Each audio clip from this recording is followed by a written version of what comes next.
Hello and welcome to another edition of Critical Q&A, the show where I answer your questions, the ones that you've left for me in the comments section below on my Q&A videos, or have sent to me by email at askchrisshelton@gmail.com. If you're new to my channel, welcome. I'm very happy to have you here.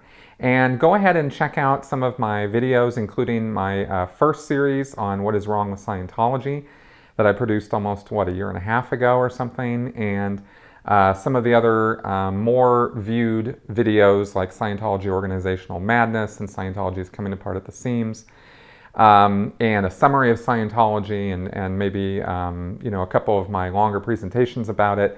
And you'll get a wealth of information about Scientology in those videos.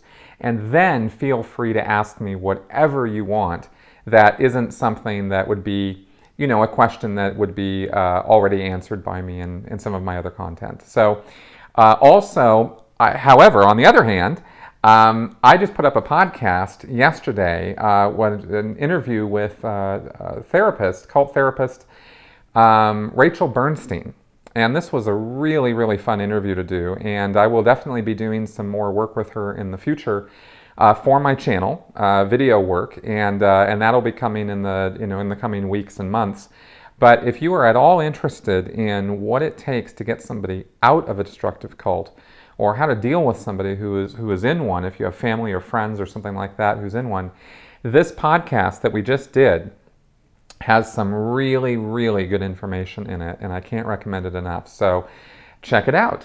And now let's get on with your questions. John Mancini. How is it possible to have a job and a life outside of the Church of Scientology and yet still be in? I get it if you live on the premises and your whole life is about the Church of Scientology, but if you live at home and have internet and everything, I don't get how one would be sucked into the thing. Wouldn't you be in a state of cognitive dissonance all the time? Yes, Scientologists are in a state of cognitive dissonance all the time, but that doesn't prevent them from coming up with an answer to that cognitive dissonance of ignoring anything other than what the church or L. Ron Hubbard tells them to say or think or do.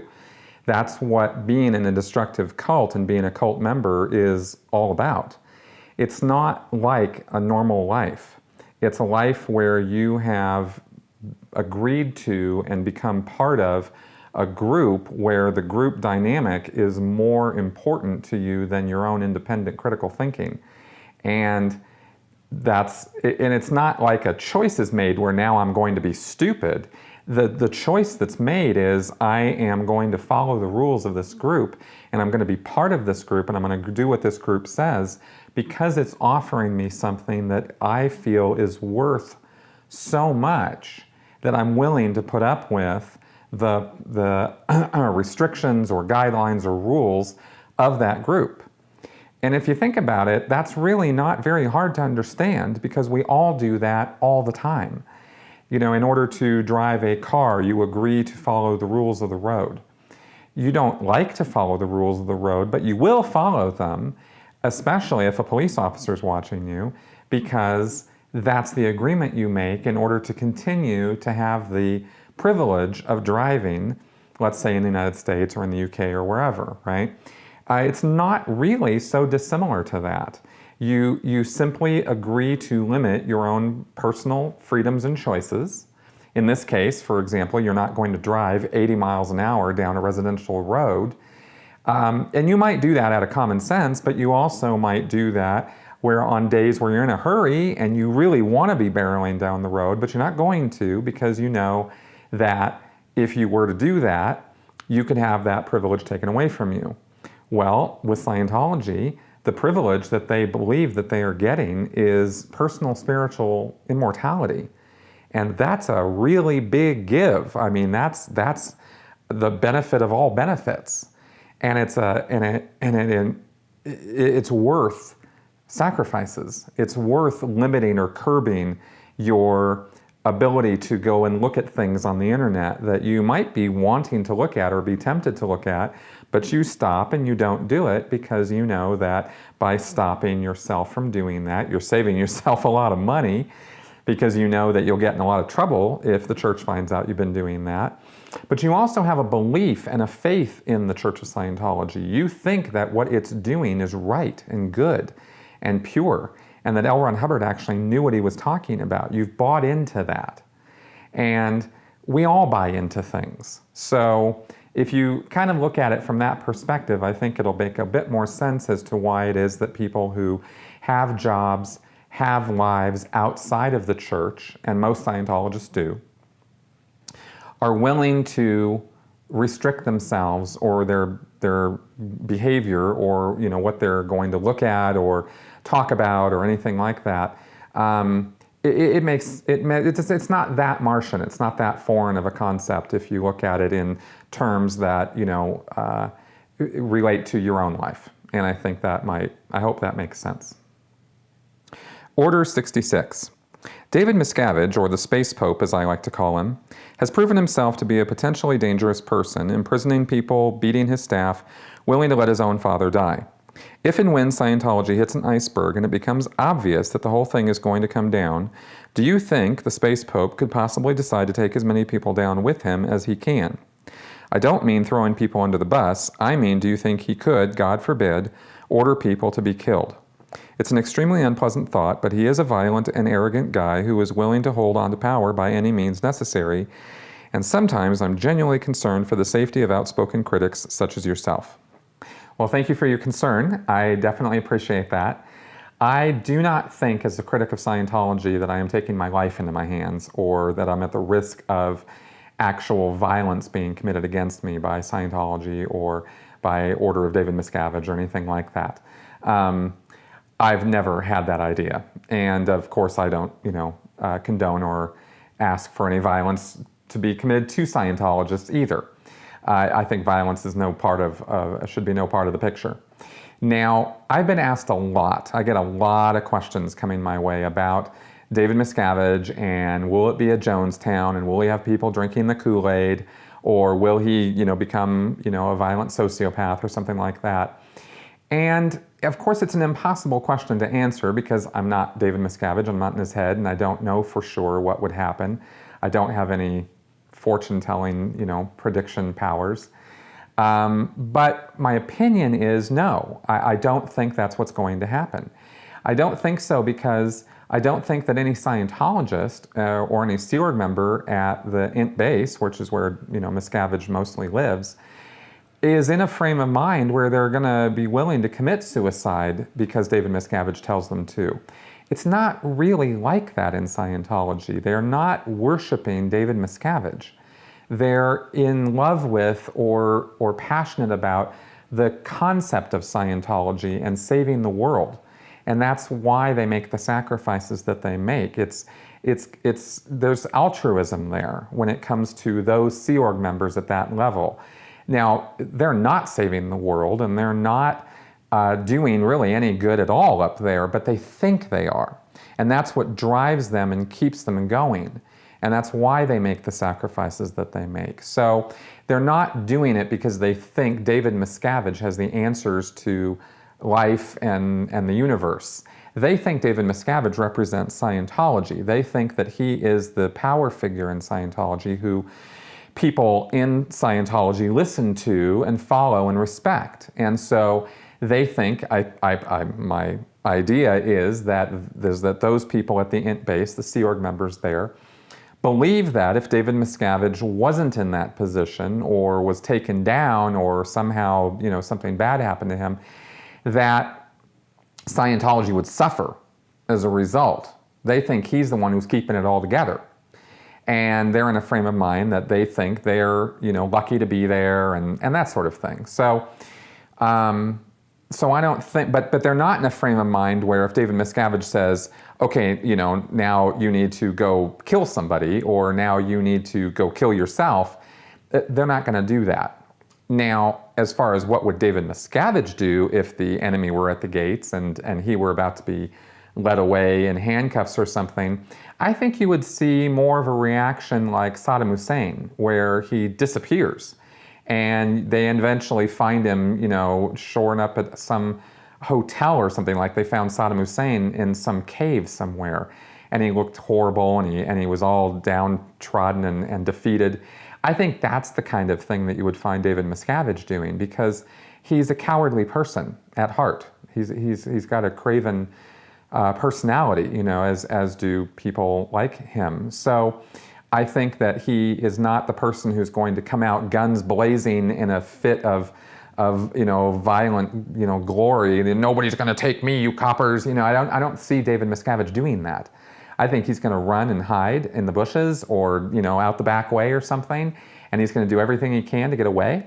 And I think that I think he'll actually see it coming before the enemy is at the gates, because he's got a whole network of people who have eyes and ears and keep them open to protect him. And I think that that he would have enough warning that he would take off, and he would just disappear, and we wouldn't see him or know where he went, and there'd have to be a manhunt in order to find the guy. So that's my idea of what's going to happen there. So that answers actually about 50 questions I've been asked about this, but that's sort of my take on it. Whirlybird. I know that late in his life, Hubbard was in hiding in California, trying to avoid possibly being arrested, indicted. At that point, when he could only look out for himself, burdened further by declining physical health and severe paranoia, did he then give up on appointing a successor? Or do you think that since Scientology had always been more about his amassing a fortune than it had ever been about clearing the planet, that he had never planned on appointing a successor? I don't know if anyone really knows the answer to this question, but since you are so well versed in this subject, can you offer us your take? Yeah, I've been doing a lot of research and looking into this time period in the 70s and 80s for some research for the book I've been writing, and also for other purposes. And so I know more now than I have in the past. So if I say something now that contradicts or seems different from something I've said before, it's because I've learned more about this as I go. And I think that Hubbard was in the frame of mind that he did have a successor when he died. I think he thought that Miscavige had taken over, you know, not taken over in a bad way. Like he had sort of like, he knew the church was in good hands. He knew that he had passed the baton to somebody who was running the show, and that was with the CMO, the Commodore's Messenger organization, that he trusted, you know, literally with his life. He had Pat and Annie Broker there at his ranch in Creston, and I think that he thought they were going to take care of business and deal with his personal things, because I don't think Hubbard was so out of it that he didn't see the end was coming. And as far as Scientology itself, well, he had maintained communication with Miscavige and with international management all the years that he was in hiding. He was not disassociated with what was going on in Scientology. He knew. He had an idea, at least up until, you know, the very end.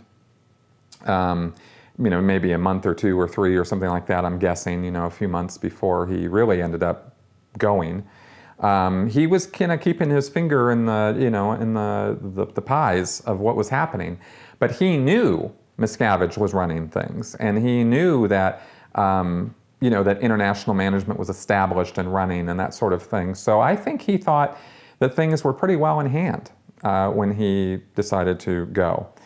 And I think he felt that he had left enough instructions and enough directions on the technical side of things and what to do with various things that he felt like it was going to carry on. And he had written into his will to do various things, which they ended up doing, like getting tax exemption and that sort of thing. So I think he felt Scientology was going to carry on.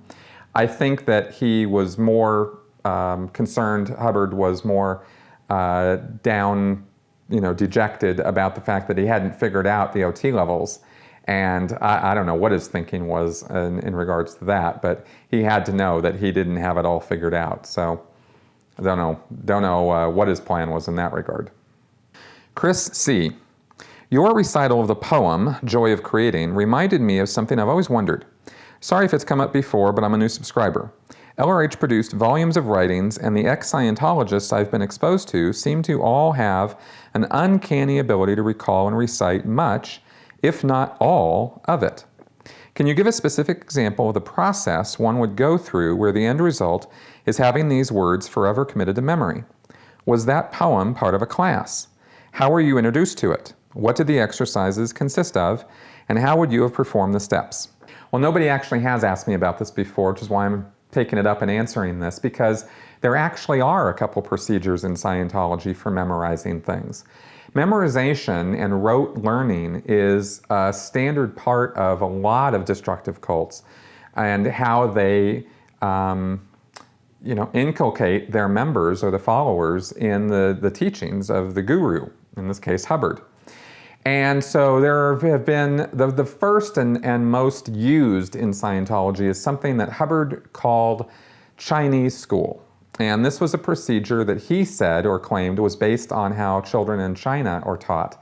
Now, I have no idea at all whether this has any grain of truth in it or not, or did in the past, but what Hubbard said is that children in China were taught by having pieces of information put up on boards, and the teacher would take a stick and would point to the board, and the entire class would recite aloud what the teacher was tapping out on the board with the stick. And so they engaged in rote learning and memorization, doing this procedure. Well, this is what Hubbard described, and this is what Scientologists do. And especially in the Sea Org or on staff, you will get at musters where they gather up, or at staff meetings, they'll have everybody do this Chinese school, and they'll take butcher paper or blackboards and they'll write out pieces of information, quotes from L. Ron Hubbard, that they want people to memorize. And they will sit there and chant it, like somebody will stand there and they will not just chant this like quietly, this is shouted out, like screaming the data. And this is, and everybody does it in unison, right? And so it's kind of impressive, actually, when you get like 100 people in a room all chanting this thing all at once. And then this is done over and over repetitively until the board or the butcher paper can be turned around or rolled back up, and everybody just says it. And this was done with all kinds of information through the years that I was in Scientology. I did this there would be some things that we would do Chinese school on for months.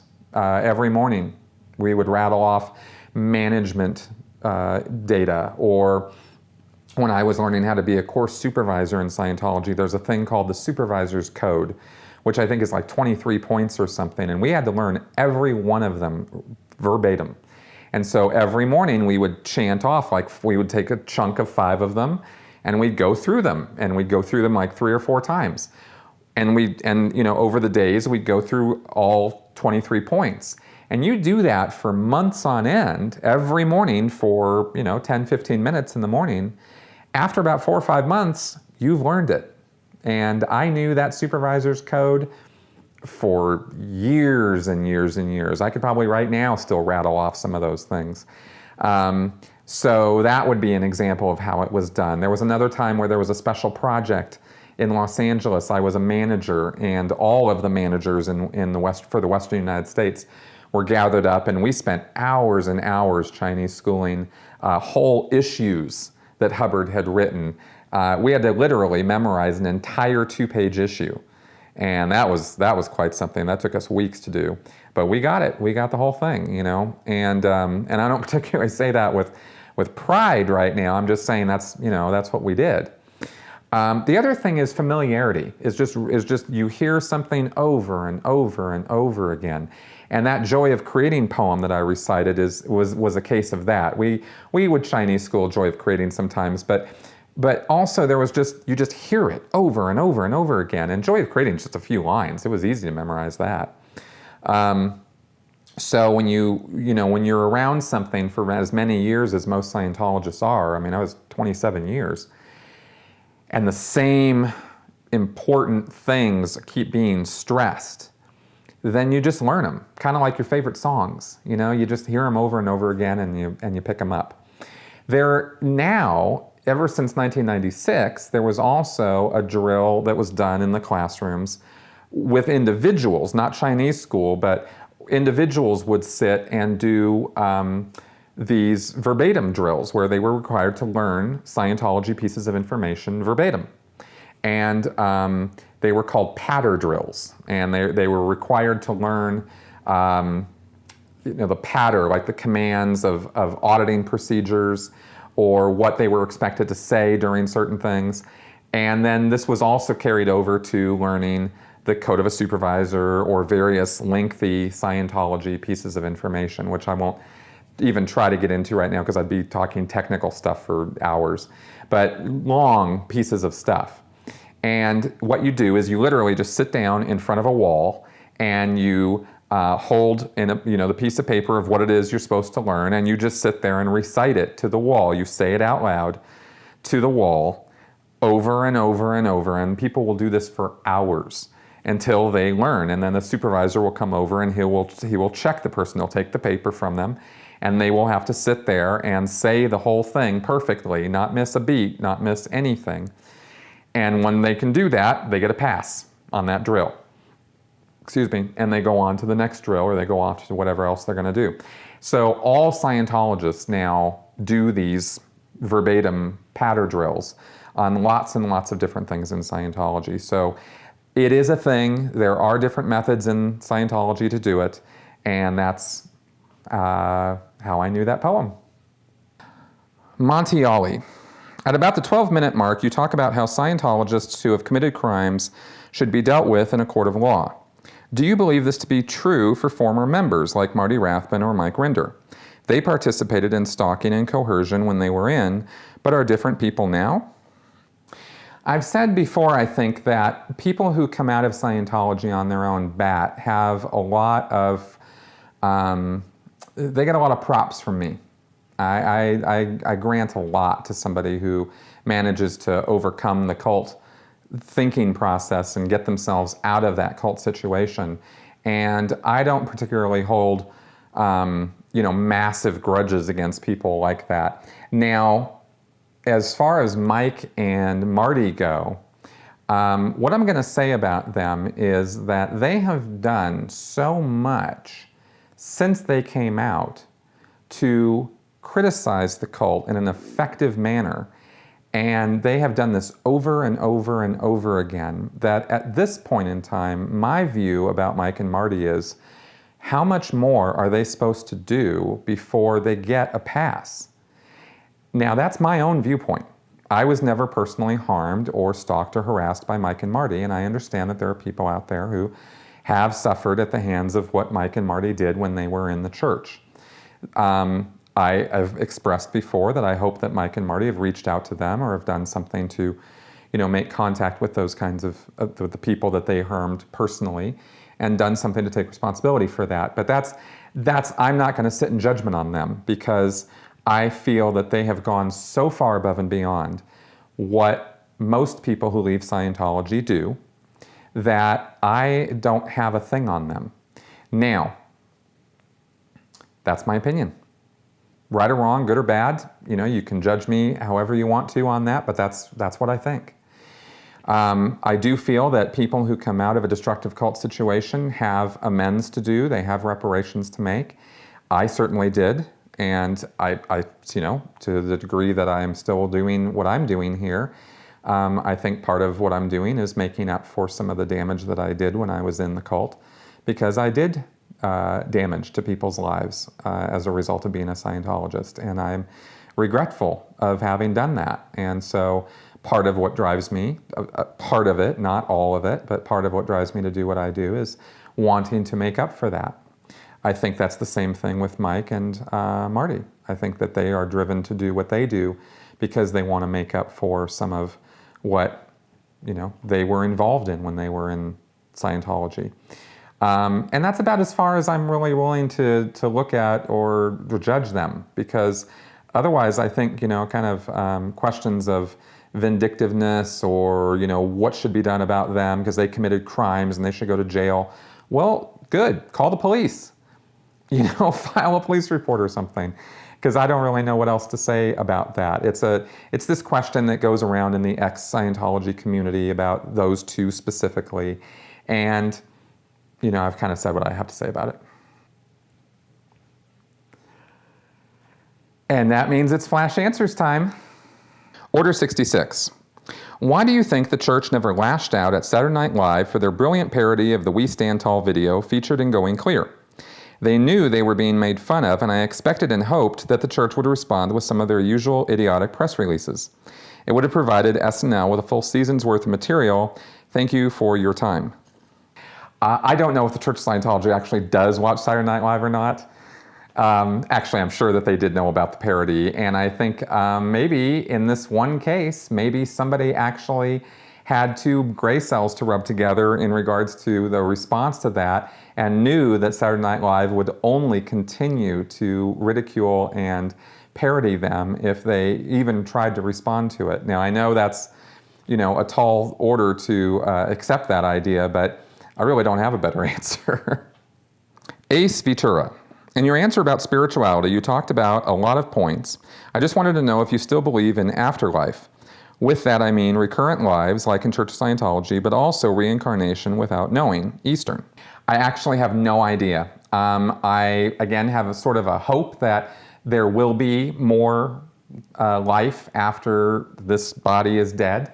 And I guess if I've thought about it much at all, I've sort of thought of it in terms of maybe living again in another body, continuing life after life. I guess if I had any idea of what I'd like it to be like, I guess that would be it. I certainly don't want to come back as a caterpillar or a butterfly or something. I'd like to come back again like this. But that's really, I got very little structure or thought to the whole process of what I think should or could or hopefully will happen after I die. So that's about all I can give you on that. VSGL. Question for you. I'm finding that your videos and other critics have ads for the Church of Scientology in the beginning. This especially happens when I watch via my smartphone. Is this a Church of Scientology or YouTube thing? I always find it funny that the Church of Scientology is advertising on its critics' videos. Or is it part of an evil plan?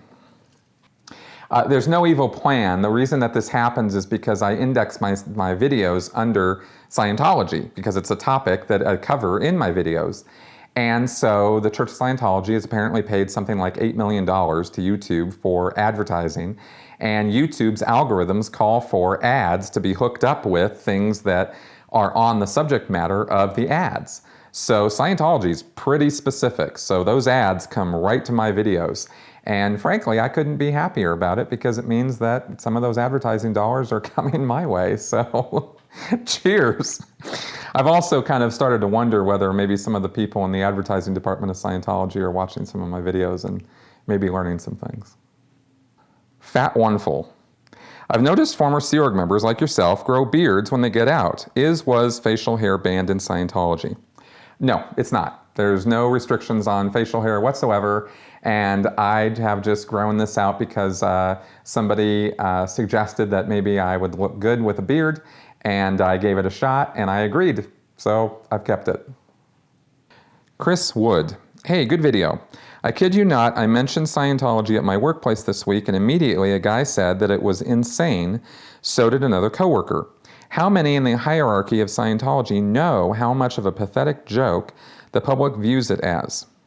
Well, I'm not sure in terms of percentages or anything, but I can tell you from my own experience that I knew when I was in Scientology that we had a bad rap and that the media didn't like us and that the public thought that we were kind of odd or quirky, but I didn't understand why. I just thought we got bad press and that there were collusions in the media or there was some sort of a conspiracy or something.